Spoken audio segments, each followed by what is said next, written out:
video, we're going to give you 5 tips to help you establish trust in relationships among all IEP team members.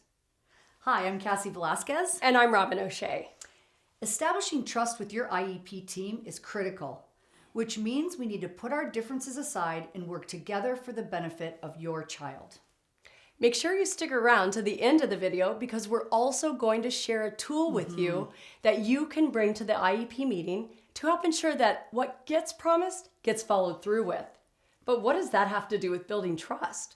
Well, one of the fastest ways to lose trust is to not follow through with something that was promised. So stay tuned. For sure. Okay, before we get into the tips, let's make sure we can all agree on something. Building trust between IEP team members is essential, right? So take a minute, pause this video if you would like, and think of 2 things that you can do to build trust with your IEP team.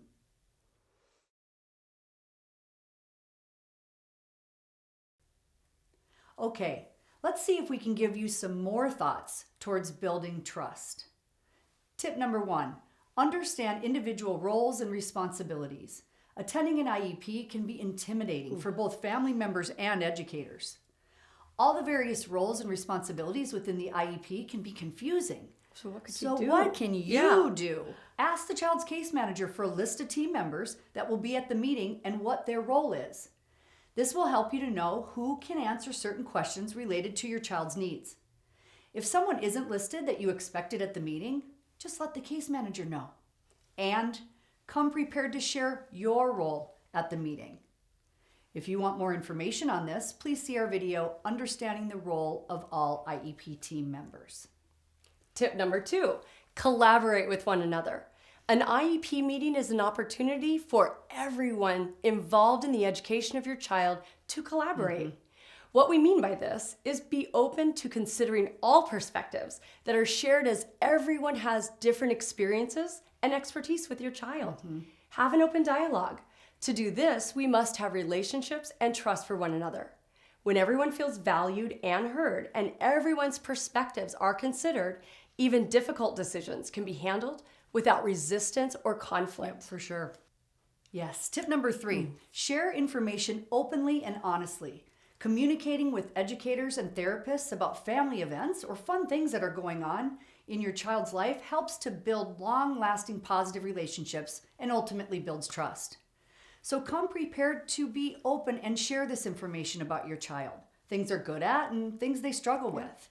For example, when my son has to go new places and meet new people, he gets super anxious and needs to follow steps to calm down. This is important information for me to share with the team so that they can develop a comprehensive IEP.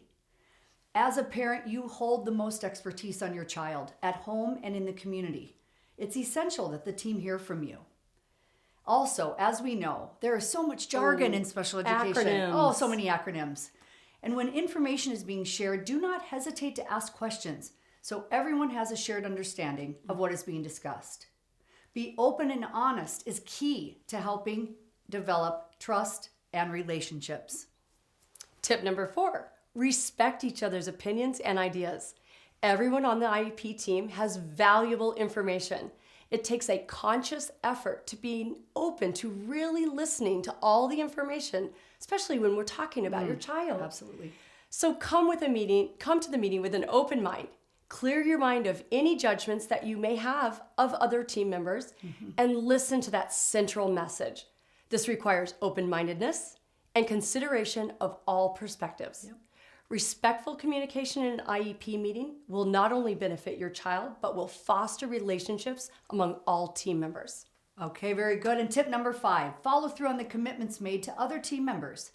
As Robin said, one thing we know for sure, the best way to lose trust from someone is to not follow through with promises that were made. Doing what we say we will do not only sets a good example of accountability, but it also builds trust. So as a recap, building trust and relationships among all team members. Tip number 1, understand your role and responsibility. Tip number 2, collaborate with one another. Tip number 3, share your information openly and honestly. Number 4, respect the opinions and ideas of others. And finally, follow through with those commitments that were made. Okay, remember at the beginning of the video, we said to make sure to stick around to the end because we want to share a tool with you. You can bring this tool to an IEP meeting to help ensure that what gets promised gets followed through with. That's an action plan. This is something that you can share with the team before the meeting starts. Simply print it out and bring it with you. You know, oftentimes in IEP meetings, things are mentioned that don't necessarily go into the IEP, but they're things that we have promised one another, you know? Like, Things for that we'll example, do. yes, as a parent, you may promise to bring in a doctor's note that's requested, or you might say you're going to return the overdue library books or something like that. But just the same, someone at the school team may promise to send home extra math fact homework or More something. homework. Whatever. You can use this tool to record these things so that no balls get dropped, so to speak. And if for any reason someone is unable to complete the task on the action plan, simply Just communicate. Let's be honest, there's a lot of information shared in a short amount of time at an IEP meeting. And we can assure you that no one promises to do something with the intention to not follow through. Establishing trusting relationships is not always easy, but It's worth it in the end. For sure.